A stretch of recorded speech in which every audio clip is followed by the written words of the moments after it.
having a short-term rental was like having toilet paper during COVID. Everybody was making money. And so it's really important for us because we've been down. Like I said, I went through a major downturn in 2008 in this space and learned a lot. Things are different now, but also learned a lot through the ups and the downs. And our goal right now is what we're doing is just trying to help people walk into this with their eyes wide open and ultimately build that lifestyle of financial freedom.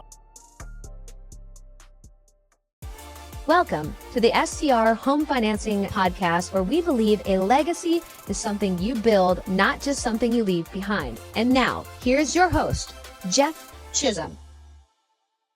Hey, this is Jeff Chisum with STR Home Financing. Thank you for joining me on another episode where we cover 3 things that you should know. I am so excited to have really the king of STR. He has been around for a long time. He's an influencer in the space. He's an expert in the space. He meets that model of a good person and someone who doesn't just dabble in short-term rental. He will share a little bit more about what he's doing in this space. But he is Shawn Moore, friend of mine. I am a member of his Vodyssey community. He'll tell us a little bit more about that here in just a second. But welcome, Shawn.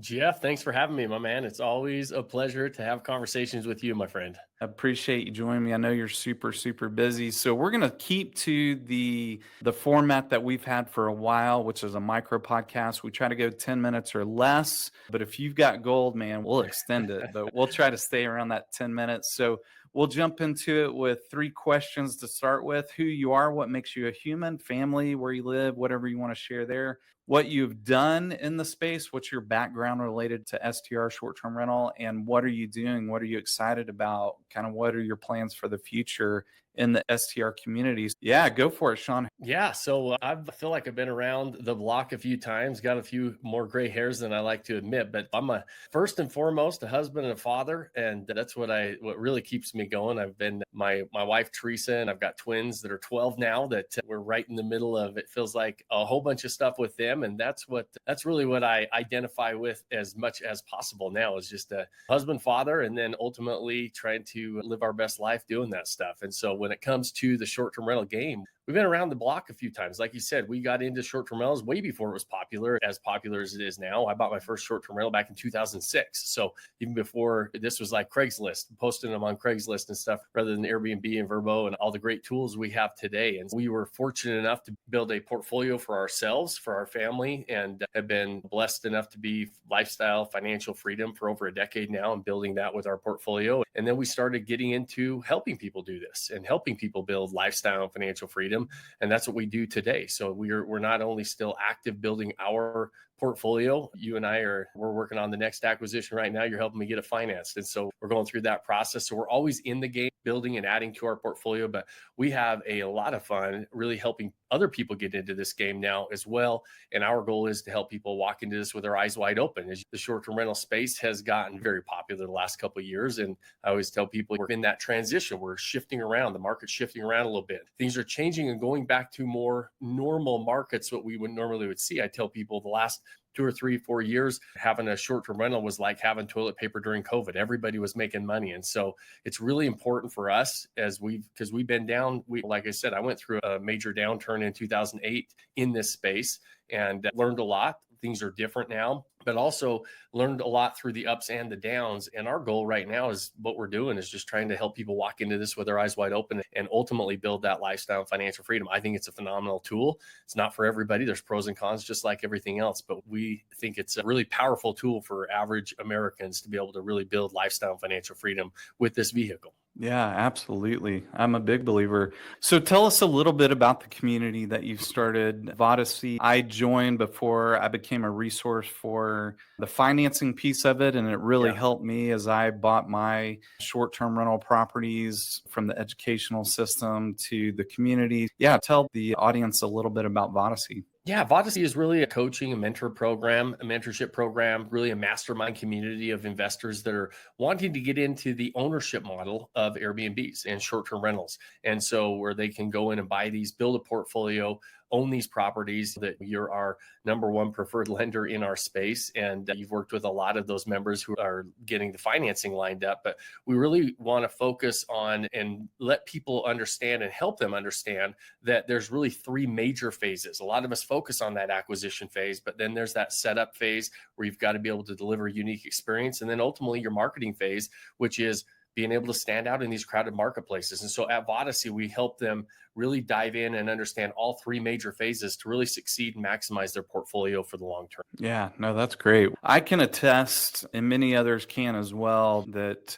you're constantly hypersensitive about bringing value, and you've come through on that again and again, because when someone is interested in short-term rental, lifestyle assets, vacation homes, it really isn't one of those things that you want to just, hey, let's jump in and see what happens. It definitely sets you up for success when you've got the right tools in your belt. So let's jump into, Shawn, the meat and potatoes. I love the media. I love when someone grabs onto something and makes it more than it really is. So I really hope we can help some people today clarify this whole idea of the Airbnb bust, because it's certainly growing into this multi-headed monster that it doesn't need to be. Sure. If people have the right information. So that is the question for today and in our interview are, what are the three most important things people need to know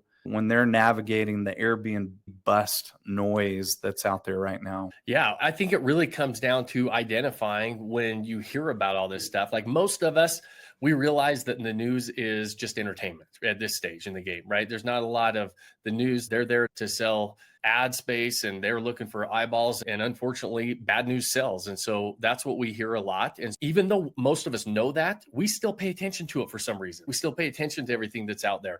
And so what I always tell people is understand what opinions are and understand what data points are and what's important to you to understand as far as what the real numbers are. And really, you need to decide that as an investor, as an owner, to say, what is most important for me to understand? Like I just did I do live webinars on a regular basis. I just did one on Friday, and somebody asked me, they said, what do you say about, they're saying that Phoenix is dead, Austin's dead, these markets that are just completely dead and they've been up to end it and the short-term rental game's over. And I said, well, let's look at it. And I do these live and I pulled them up and I say, what the data point that I'm most interested in is looking at demand. Let's look and see if demand is going up, if it's going down, how much money's being spent in this market. Because if money's being spent, I know how to go get my unfair share of that business. And so first and foremost, I need to know what demand is. So that's a data point that is, the data is data. That's not an opinion. We can look that stuff up and see, are people actually spending money? Or is it true that what we hear on the news is nobody's spending money on Airbnbs and short-term rentals anymore? And so we go look at the data,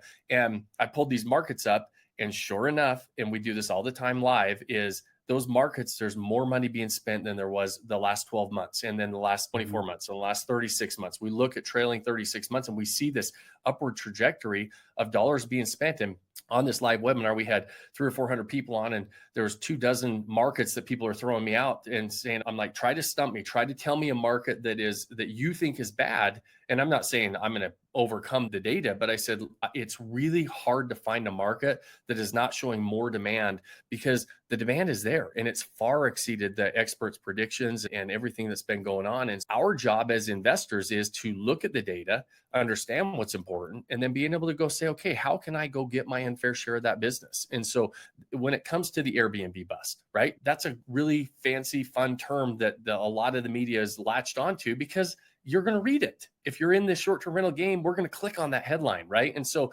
understand that it's a little bit of clickbait in there. And so peel back the layers of the onion, look at the data and decide, is it relevant or is it not relevant? And that's what I would say to that for sure, is just look at the data and decide if the data shows you that you want to be getting into this game, or if the data shows that there's the demand you're looking for, not the demand you're looking for. And maybe you don't care about demand. That's the number one thing I look at when I go into markets. Is the demand there, or is the consumer spending money there? And I think an underlying, I don't know if I want to say this, but I will, because it just keeps coming to mind, is there are people out there in the media that want to disrupt what people are doing to build wealth.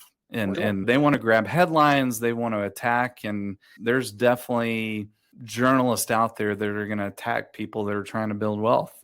I said it. Yep. And you're spot on. It's say it or we don't want to say it. We try to be as politically correct as possible at times. It's true. The more wealth you have, the more freedom you have that you build for yourself, the less you rely on other people. That's not exactly what the institutions want, right? They want us reliant on them as much as possible. And when you go build your own wealth, your own financial freedom, your lifestyle freedom, all of those different things, you have the options to make different choices and you're not relying on other people. And I believe that's our responsibility as Americans. I'm one of those, we're right on the heels of 4th of July, Independence Day. And I'm so grateful that we live in a country that we have the freedom to go build our own lifestyle and financial freedom. And I feel like that is our duty to go do and honor those that have come before us, that have given us and sacrificed so much to give us those freedoms. Yeah, absolutely. So if we're going to come up with three, would you say beware of what you read? Use it with the filter. 2 is the data. Did we get a third, Shawn? Yeah. And really, when you understand where to go find the data, that third is decide what data points are important to you in your investing, right? Decide what data points you're going to pay attention to and why. And you should be able to, then you can go find the data to help you make good decisions, right? We use data to make all of our decisions, but I always tell people the data points that are important to me may not be important to you. You have to decide what data points are important to you. And you coined this phrase or term lifestyle asset, and it really caught my attention. And a lot of your marketing is around that. And it's because you're smart. People can connect with that idea of, I want to create this certain lifestyle for my family. And when you talk about, and I talk to people all the time, hey, Jeff, I'd like to buy a place where I've been going forever. I'd just like to own something. Yeah. And that's repeated over and over again, as it's a place that you've enjoyed going. You just want to own a property there. So when you want to go, it's yours. You can visit it whenever you want to. So that is not going to go away. Those appreciable assets are not going to go away. And I tell people all the time, if you like to go there, you've liked to go there. I bet there's a lot of other families that like to do the same things that you do, and they're going to want to stay in your property. So yeah, short-term rental is not going away. The lake house, the golf course cabin, the ski chalet, the place outside the national park, that is not going to go away. And it's only going to become more and more popular that people travel this way, because I talk to young families all the time, and it blows me away how many people aren't familiar with short-term rentals, Airbnbs, but that is the only travel accommodations that our large family will stay in because it fits us the best. It's not going anywhere, Shawn. Yeah, and the data shows it's not going anywhere. It's absolutely the shining star of the hospitality game, and it just continues to get more and more popular. Yeah, absolutely. Well, Shawn, as we wrap this up, what are 3 ways that people can connect with you? Yeah, awesome. So first, go to the Vodyssey.com, VODYSSEY.com. That's the best place. And that's our home base where you can go out, you can connect with us on our podcast. You can get a copy of my book. I have a book it's a bestseller on Amazon called What the Hell is a Lifestyle Asset? You can actually go download a copy on there. So podcast, book, and then our YouTube channel. And we do a lot of free trainings on there. So if you're really trying to dive into this game, we put a lot of content on all of those platforms. So go there, Vodyssey.com. You can access the book, the podcast, and then ultimately our YouTube channel for a lot of trainings. Yeah, absolutely. Thanks for joining us, Shawn. I really appreciate it. And until next time. Appreciate it, Jeff. Thanks for having me, my friend. Jeff Chisum is a registered mortgage loan officer with CMG Home Loans, NMLS ID 1820. CMG Home Loans is an equal housing lender. All programs, products, and terms discussed on this show are subject to change without notice.